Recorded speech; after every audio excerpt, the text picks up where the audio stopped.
Tonight on CTV, a decision was made regarding the controversial Thornton pipeline. Plus, you can now email people with your tongue. We'll tell you on how later.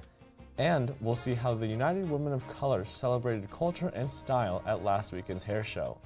All this and more starting now on CTV News.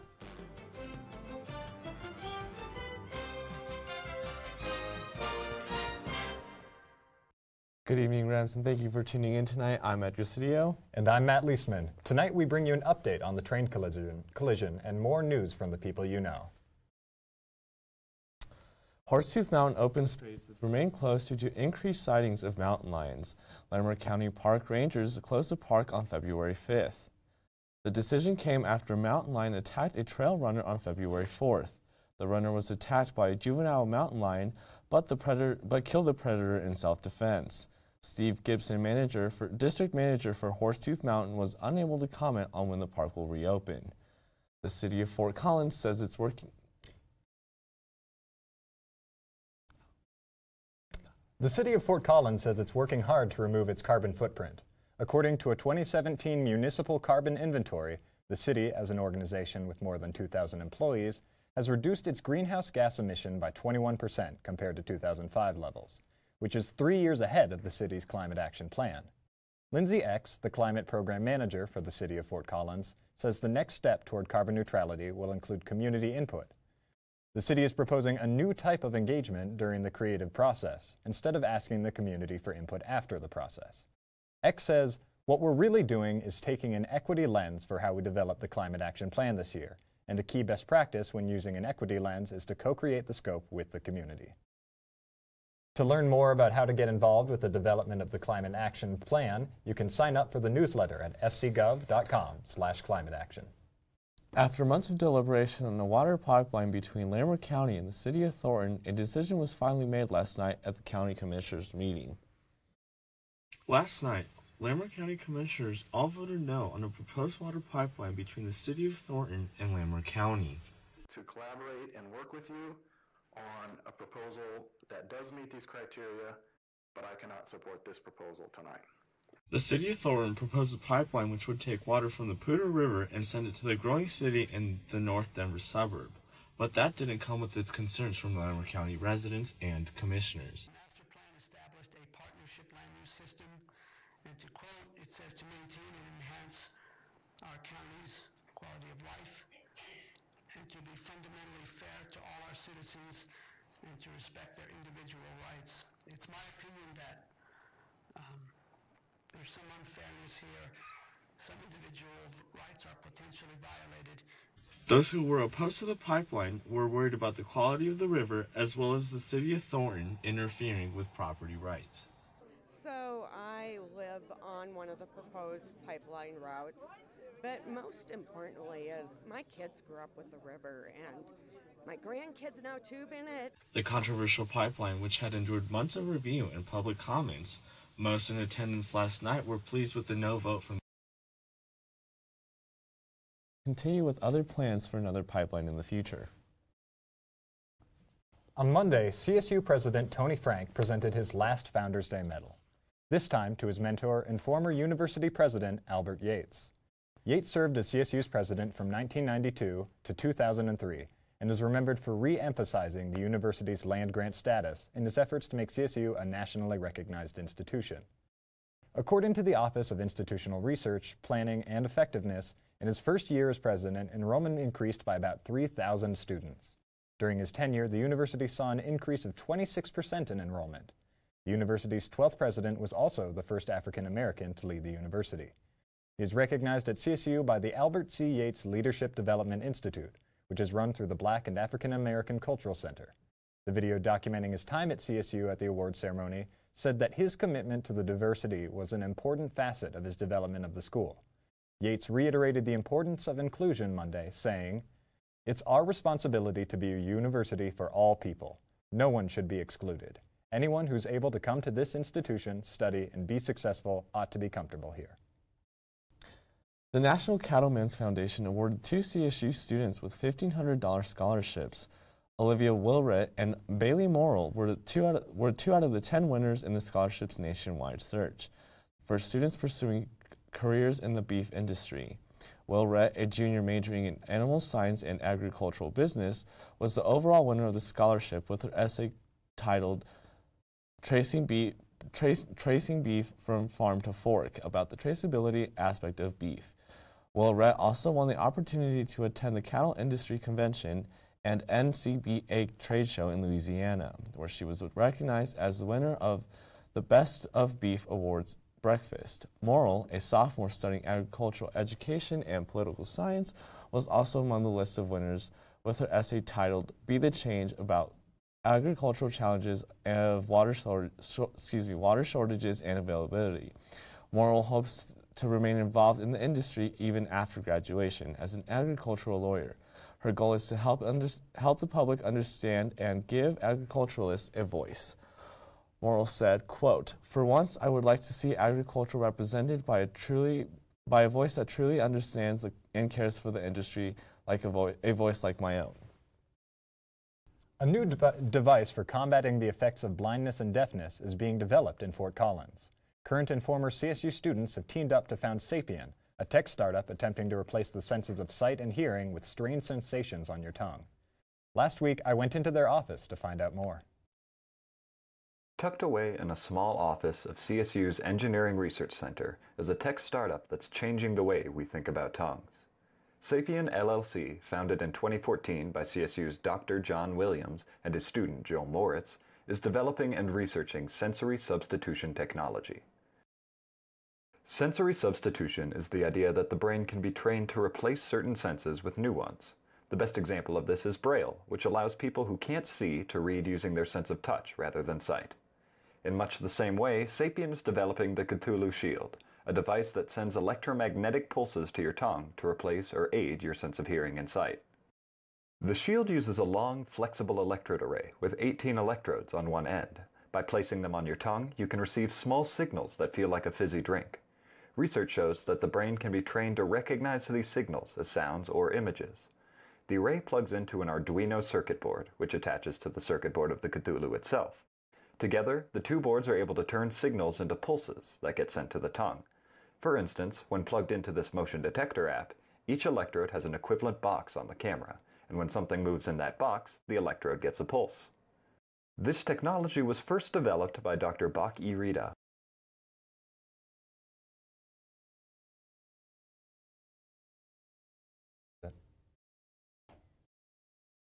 If you're interested in the Cthulhu Shield, their Kickstarter will remain open until March 1st.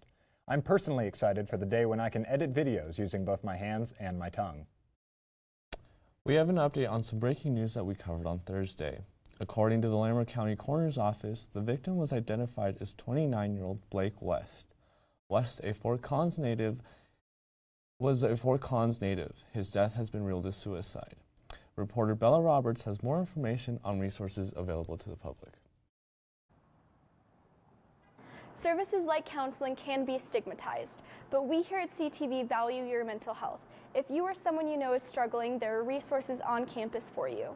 Full-time students receive 5 free counseling sessions each semester. For me personally, it means just as much as any sort of physical health. If your brain is one of the most important organs that you have, and if you have any sort of chemical imbalance or issue within your mental state, it affects every other aspect of your life, so it's very important to me. In urgent situations, CSU students have options to call an on-call counselor or access behavioral health services without an appointment. According to the American Foundation for Suicide Prevention, suicide is the second leading cause of death among college students. So I'm new here, but since this is a school, I think people should have a positive view about mental health issues. For after-hour emergencies, you can call CSU's Mental Health Crisis Intervention line at 970-491-7111. Within CSU, I think that CSU makes a really big effort to normalize it, but within certain communities, especially I feel like the Greek life, fraternities and sororities, I don't think they put a big emphasis on mental health. The National Suicide Prevention Lifeline is 800-273-TALK. We encourage you not to be afraid to tell someone if you need help. Thank you, Bella. There are resources here at the university in Colorado and across the nation for those affected by the incident. It's the 4th week of the semester, and if you already feel you're falling behind, you're not alone. One of many campus resources available to students is UTurn, a program offered through the Institute for Learning and Teaching on campus that helps students manage their academics. UTurn is available to all students on campus who are concerned about their grades or want to improve their time management and study skills. The UTurn Academic Success Expo will be next week on Thursday in the Lowry Student Center North Ballroom from 10 in the morning to 4 in the afternoon. The one-day event allows students to get one-on-one help with staff. If you feel this semester has taken a wrong turn, it's not too late to make a U-turn. So I know you've been keeping up on the vaping ban, but I've still been seeing a ton of jewels around campus. Any update on what campus is going to do? Not really, honestly. I've been in contact with a few people from the Policy Implementation Office at CSU PD, and they've been relatively quiet for the past few weeks. The executive order came out in November to ban the vapes, and over winter break, they said they'd have a policy made. And on January 29th, they had a meeting that was supposed to kind of hash everything out, but we still haven't really heard anything. Well, we'll see what they can come up with, hopefully soon, so we know what to do. Don't go yet. After the break, we have a special guest, Litos Castro, on weather, keeping us up to date on the weather that's flip-flopping.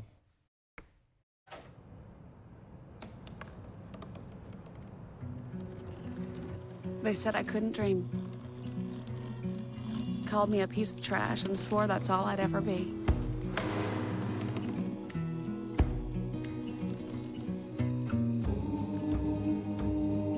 Said a bottle couldn't see the ocean.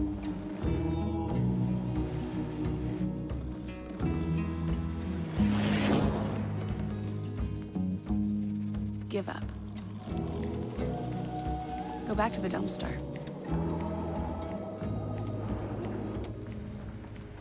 But I didn't listen. I made my way.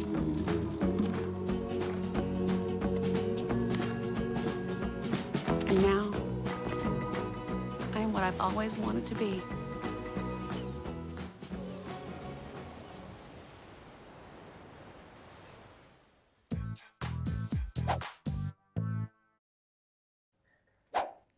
How's it going, Rams? Welcome back to Weather. I'm Litos Castro, here to give you the rundown of what's coming up in the weather this week. Without further ado, let's get rolling right into it. We're going to start off with your current conditions right now. Looking outside, we're looking at temperatures around 34 degrees, mostly clear outside. The winds and gusts shouldn't give you too much trouble as you're moving about. And your sunset was at 5:31 p.m. What we saw on campus today, the sun came out. It was bright. It was beautiful. I even snuck in a little bit of a tanning session, believe it or not. And as what we saw on the ground, still some not too much liveliness from the trees and bushes around, and even some snow left over. But that doesn't stop our four-legged friend here from having a little bit of fun on the fields. And if you saw the presents left for us on the sidewalks, you know the geese are still hanging around. It's always a fun time with them. All right, now we're moving in to tonight's lows. As far as what we see around Colorado, looking at this west side first for you, the highest that's going to be on the west side is this Grand Junction 23, and we're getting pretty cold as -6 in Gunnison and Alamosa. Taking a look at this mid-range here for you, we're hitting the 20s, 26 Denver, 24 Colorado Springs. And we're going to get a little bit cooler on the east side, 17 Lyman, 18 in Sterling for you. Tomorrow's highs, though, we're heating up literally. Next, we're going to back it over to the west side for you, 43 Grand Junction, cooling it back down in Gunnison at 26, though. As we keep moving towards this mid-range and east side for you, 50s towards the mid-range for a 55 Denver, as high as 63 in Pueblo. Then we take a look at that east side, 60 in Burlington, as high as 65 in Lamar. Really heating up as we move throughout the week. Tomorrow's forecast for you. Again, like I said, we're heating up here in Fort Collins. 51 is going to be your high. 28 going to be the low for you. Mostly sunny. Winds and gusts picking up just a little bit. Sunset's going to be at 5:32. We're going to see more sunshine as we keep moving towards the end of the week. Next, we finish up with your 5-day forecast. As far as what we see in the temperatures, you're going to see the 50s keeping the trend for Wednesday and Thursday, but it's going to cool back down on Friday and Saturday. Even a little bit of chance of snow once we hit that weekend range. As far as your lows, you're going to see the bouncing back and forth between the 20s and teens there for you. That's all I've got for weather for you this week, but don't go anywhere. We have Jessica and Ethan bringing you sports. Stay tuned to see what they talk about in their controversial subject of the week. You are listening to 90.5 KCSU Fort Collins with DJ Meanbeat, DJ Nightshade, DJ Wildcard. Music to me is one of the best creative outlets that I can think of. An escape from the real world. Music to me is an expression of love. To go from like folk to hip hop to like classic rock, 1960s bossa nova. With music, there's like no boundaries. I work here because I love music, and you do too.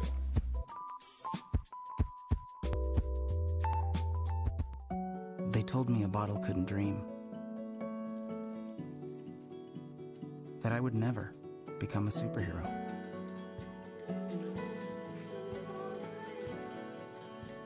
But I learned how to fly. Just to come back in a new disguise and be the hero that I've always wanted to be.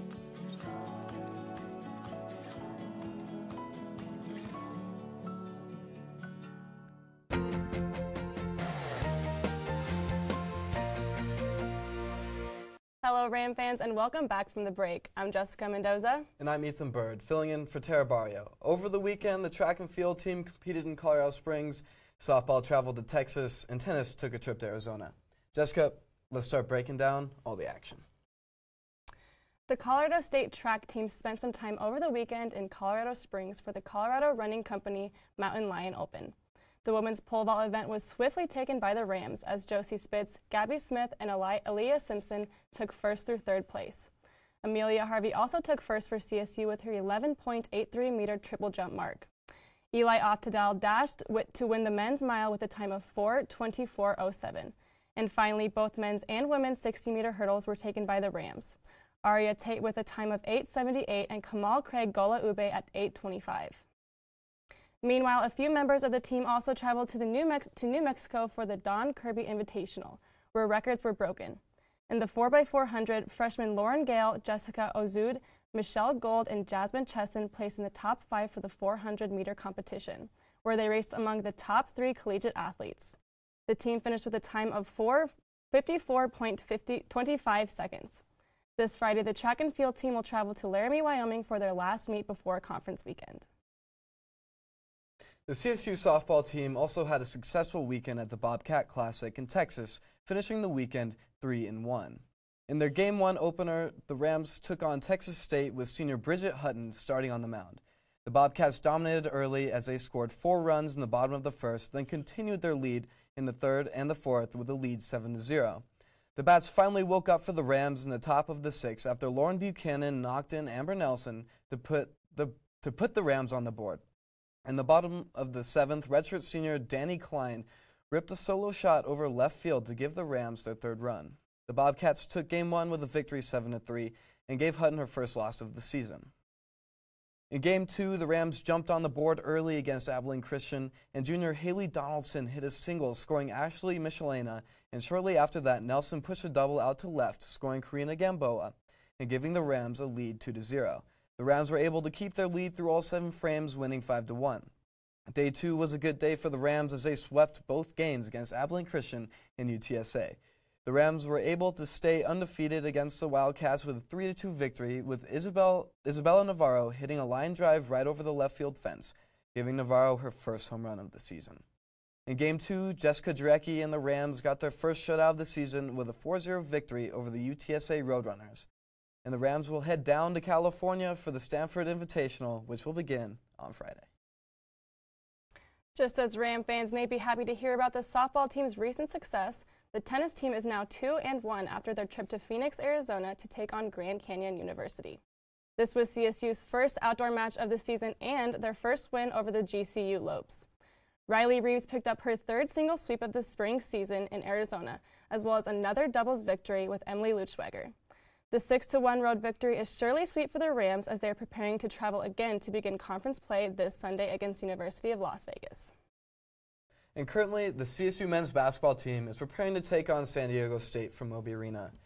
Jess, what do you think it will take the Rams to beat SDSU today? Yeah, so they're coming off of a couple really tough losses recently. I think this Rams team is going to have to really work together as a team tonight to get a win tonight. They've really been taking some silly shots, not working together and passing the ball well, and then definitely playing defense, I think, is really important tonight. Good defense. Oh yeah, the perimeter defense I think is going to be pivotal, especially after giving up 13 threes to Wyoming in a loss earlier this week. If they're able to keep up a good perimeter defense, then the Rams may be able to pull off an upset today. Yeah, I think that's a really good point. Well, tip-off for the game is at 9 tonight, so to stay tuned on the game action, follow sports_CTV. But before we go, Tara and I started asking our Twitter followers what you wanted to hear us talk about on today's show. We would like to give you all thanks for those who sent us in some submissions. So here's our hat again. And Ethan, do you want to do the honors? Of course.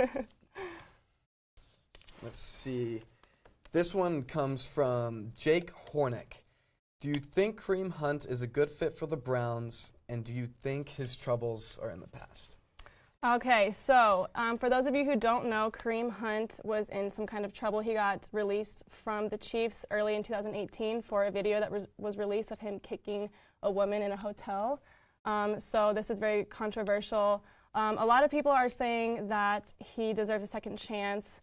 And personally, for me, being a woman and seeing these athletes in the NFL, especially where this is a huge problem, domestic violence is a huge problem in the NFL and professional athletes everywhere.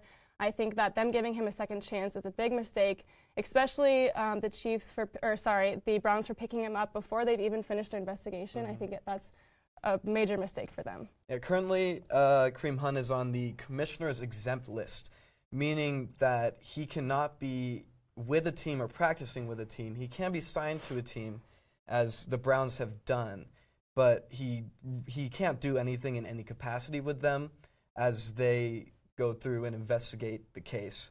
I'm thinking probably this is going to look a lot like the Jameis Winston investigation after his domestic violence situation.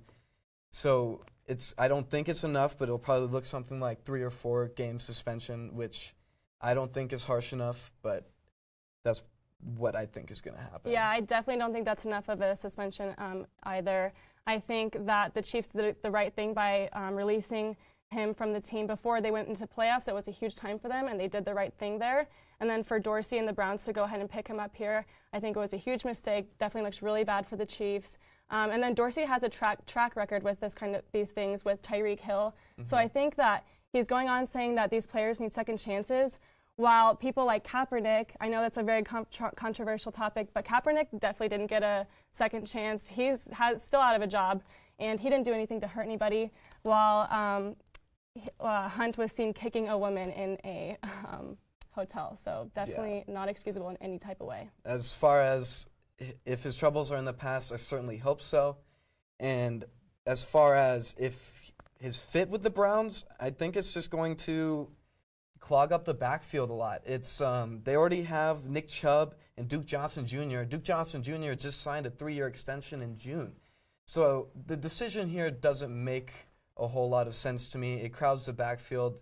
Obviously, Kareem Hunt is a very big speed weapon in the backfield for the Browns, but we'll have to see how that dynamic goes. Yeah, Kareem Hunt is definitely a good running back. Like you said, they do have a crowded backfield now. But Ethan, thank you so much for being on the show with me and talking about this topic with me.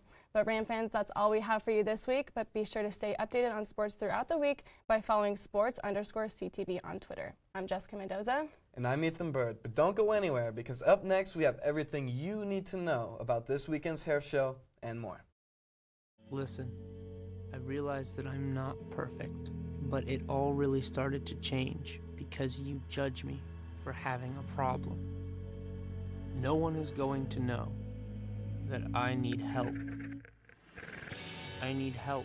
I know that no one is going to judge me for having a problem.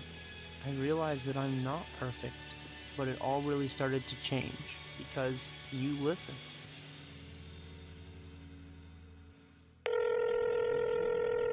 What's up, Henry? Hey, Julia. What's up? What are you drinking your coffee out of this morning? I don't even know. Yeah, no, you should fix that. It's uninspired. You gotta get in this 905 club, let me tell you. So if I donate $90.50, I can be part of this club? It's got mugs, it's got shirts, and it's all dedicated to KCSU.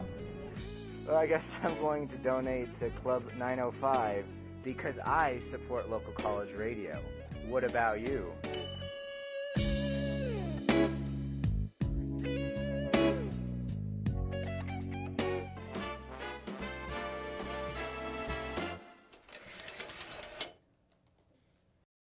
What's up, Rams? I'm Ren, here to give you the truth and nothing but the truth for your fill of entertainment. From music appreciation to movie remake controversy, a lot has happened this past weekend, so let's dive right in.